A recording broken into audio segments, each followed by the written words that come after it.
here's your presentation on question 2. So I'm going to read question 2, and I'm just going to urge you when you're doing your opening statement to speak in a loud voice so we can all hear you clearly. Evaluate the rules that the delegates adopted to govern debates in the Philadelphia Convention. Define civil discourse. Which rules adopted at the convention furthered it? Which rules hindered it? How would you rate the civility of public discourse and debate today, and what, if anything, could be done to enhance it? We're now ready to hear your opening statement. In the years following the Revolutionary War, the country underwent a series of economic and political transformations. When the United States first declared its independence from the British, they were in debt and it could not be paid off since the national government had no part of tax. Recognizing the flaws within the Articles of Confederation, the delegates concluded that a revision of the Articles needed to be made. Congress agreed, after a delay of several months, to propose amendments to the Articles at the convention, not to create an entirely new constitution. The delegates had to adopt rules to govern their debates. For example, delegates from at least 7 states had to be present to do business each day. A delegate could not leave a state without representation, without permission. When rising to speak, a delegate had to address the president, and other members could not pass note, hold conversations, etc. A member was not allowed to speak more than twice on the same question until every other member had a first opportunity to speak. Committees could be appointed as necessary. Any decision made by the convention was subject to reconsideration and change. No decision was final until the plan was completed, and the convention's proceedings were to remain secret. These rules establish the basis for civil discourse, which can be defined as an engagement in conversation intended to enhance understanding. Civil discourse is a reasoned discussion as opposed to emotional display. The rules of the convention could not have hindered civil discourse, but furthered it. If civil discourse is meant to enhance, expand, and clarify understanding, then the only possible rule that may have hindered it would be rule number 4. A member may have had more to say on a topic than another representative would, and could be left waiting for an extended period of time for clarifying an issue. Most of the rules established furthered the concept of civil discourse, but some were controversial, such as the secrecy rule. In a true Republican government, open discussion about changes demonstrates a true transparency that a government should have. However, the delegates knew that the idea of changing our government could alter public opinions and wanted to ensure that all decisions made would be free of pressure from the public so the problem at hand could be addressed. They also believed a new constitution would have a greater chance of being accepted if people did not know about the arguments that occurred while it was being debated. Catherine Drintar-Bowen states in her book, Miracle in Philadelphia, quote, "There was criticism of the secrecy rule. Jefferson did not like it when he heard. Yet it is difficult to see how a constitution could have evolved had the convention been open to abuse and suggestion from the public," end quote. Compromising is the key to civil discourse. The Philadelphia Convention was truly a miracle. Delegates were able to come up with many compromises. For instance, when deciding how to divide power, the 3 branches were given separate powers, but the amount given was stated broadly, in order to discuss the matter fully without having disagreements that would end the convention. Men of strong personalities and opinions had to set aside their differences and be willing to hear opinions that at one point they may have disagreed with. As time progressed, these broad concepts had to be addressed. For example, in the case of Marbury v. Madison, the Supreme Court established the concept of judicial review. Our government today should learn from the delegates' ability to compromise. Unfortunately, incivility has been presented in many forms today. For instance, the attempt to raise the national debt limit almost failed because the political parties were unable to compromise. Gridlock has become Congress's middle name. The American people are beginning to distrust the ability of Congress to accomplish any task. We did, however, pass the national debt limit a few hours before the deadline, but our AAA credit score was lowered to 2.5. Between conservatives unwilling to compromise on tax raising, Tea parties refusing to compromise on the role of government, and liberals expecting other political parties to compromise, our government has forgotten that our nation's highest law was based on compromise. Thank you. We are now ready for follow-up questions. Thank you very much for your opening statement. One of the bullet points asks that in light of the, or how you would rate civil discourse, and I know you said that you think it's been declining, but what suggestions or solutions do you have to improve the quality of civil discourse in our country? To improve civil discourse in our country would be to respect the other person's opinion and keeping an open mind. You need to be able to hear things you may have disagreed with and to see their point of view of things. Yeah, to add to what my partner Caitlin said, I believe that they should like agree to disagree. Like they don't have to necessarily agree with it, but they have to accept it because that's their opinion. To add what my partner Genesis said, I believe that keeping an open mind in the Congress is the most important thing, because although you may not like the other person's opinion, you might learn something from his opinion and start creating your own ideas that might help all the debate move forward with the problem. Do you think that civil discourse, as you've defined it, should be taught in school? Yes, because it is a good way to put your opinions out there, but without becoming violent or truly disrespectful, and just to respect other people's decisions.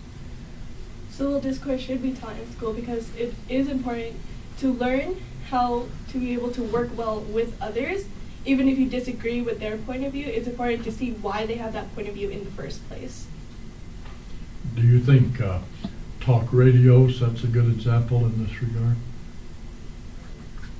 No. Expand on that a little. I would like to add to what my partner Luis said. I believe that talk radio sometimes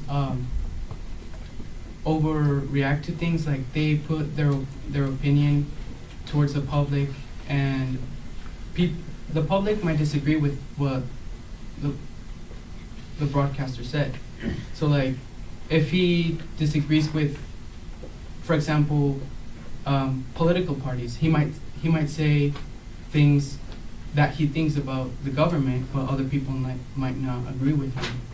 And the thing with talk show radio hosts is that they'll put out their own opinion of things, but they won't have another person on the show to listen to what they have to say about it.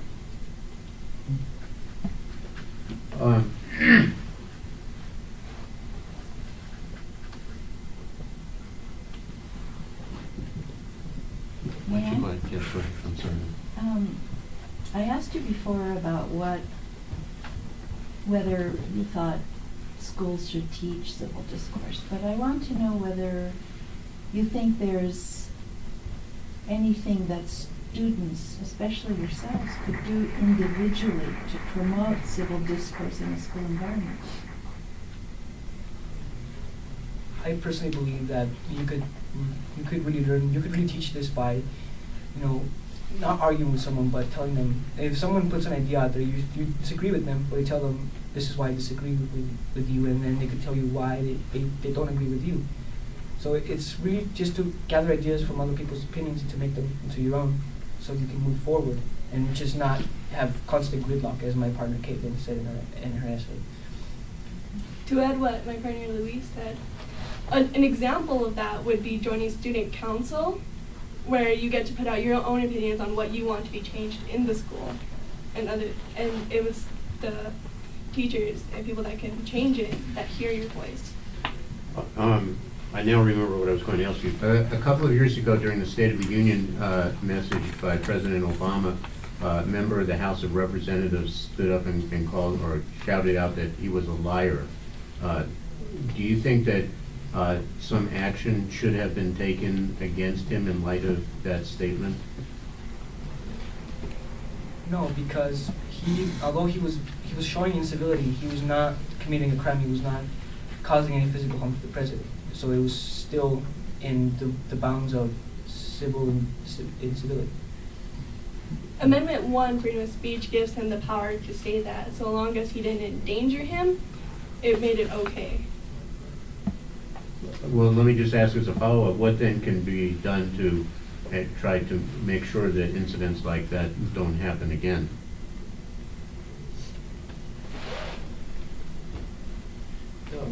I think that they could, I think that the security could limit to what they can say. If they start becoming rowdy, they can be removed from the crowd, or they can be asked to leave. Or they could set rules to when you can speak and what you should be allowed and what you, on how much of a disagreement that you can show. There should be placed limits to feel that you are willing to hear what they say, but even if you disagree with it. We spent our time talking about the rule on civil discourse. They also had rules on secrecy, but we're very concerned with sunshine laws and everything being open now. Do you think that secrecy was a good idea? Yes, I believe it was a good idea because sometimes things need to be kept secret. And Okay, we are out of time, but we get where you were going, and we won't get to hear your reasoning. Thank you very much. So let's show our appreciation for the team.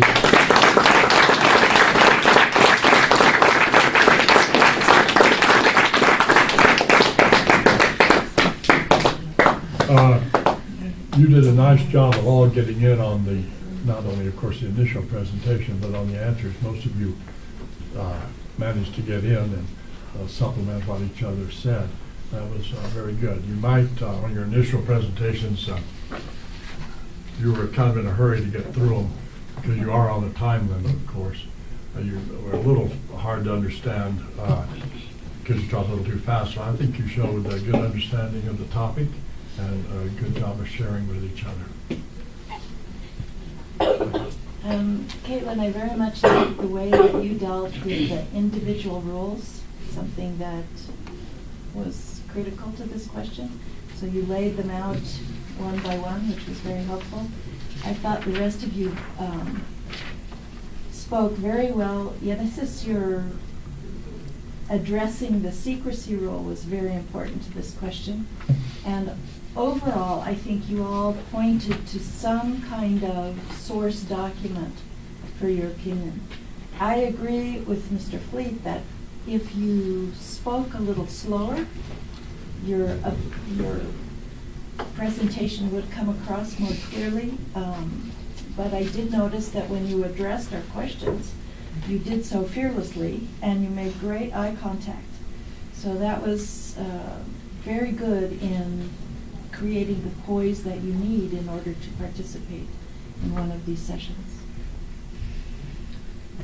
I thought you did a very nice job. I thought you had a really strong opening statement. I thought you you had as Kathy mentioned, you had a good recitation of a lot of the rules at the Constitutional Convention. That was good. You mentioned that Miracle in Philadelphia book, which shows that you've done some research.